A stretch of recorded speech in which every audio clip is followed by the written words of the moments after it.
সাম্প্রতিক বাংলাদেশে একটি বিমান বিধ্বস্তের ঘটনা নিয়ে আসলে অনেক শোকাহত হলাম। একটা বিমান তার কন্ট্রোল হারিয়ে একটা স্কুলের উপর, একটা প্রতিষ্ঠানের উপর গিয়ে আঘাত হানছে। হানার পর অনেক হাজারো স্টুডেন্টের প্রাণ চলে যাচ্ছে, অনেক হাজারো স্টুডেন্ট আহত হয়ে হসপিটালে।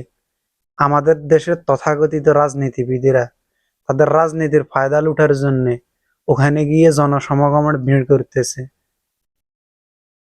সাধারণ অসুস্থতা হলে সমস্যা নাই, তাকে দেখতে যাওয়া যায়, কিন্তু যখন মানুষের গা পোড়া যায়, মানুষ জ্বলে যায়, ঝলসে যায়, তখন ওখানের মধ্যে ভিড়াভিড়ি যখন মানুষের বেড়ে যায়, তখন তারা অনেক ক্ষতিগ্রস্ত হয়ে যায়।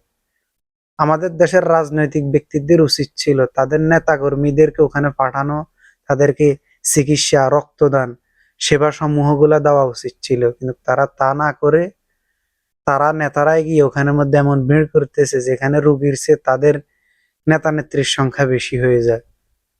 আসলে আমি নেতা নেত্রীদের বিরুদ্ধে না, কারণ তারা দেশের খোঁজ খবর রাখবে, এটা সত্য।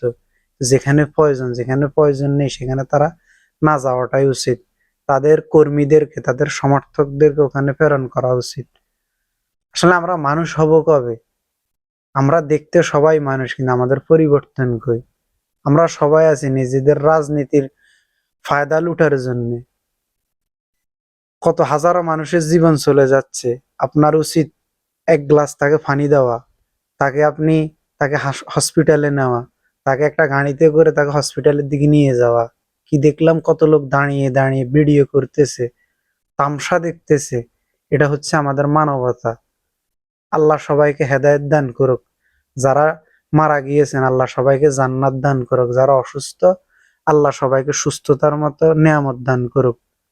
আল্লাহ আমাদেরকেও হেদায়েত দান করুক।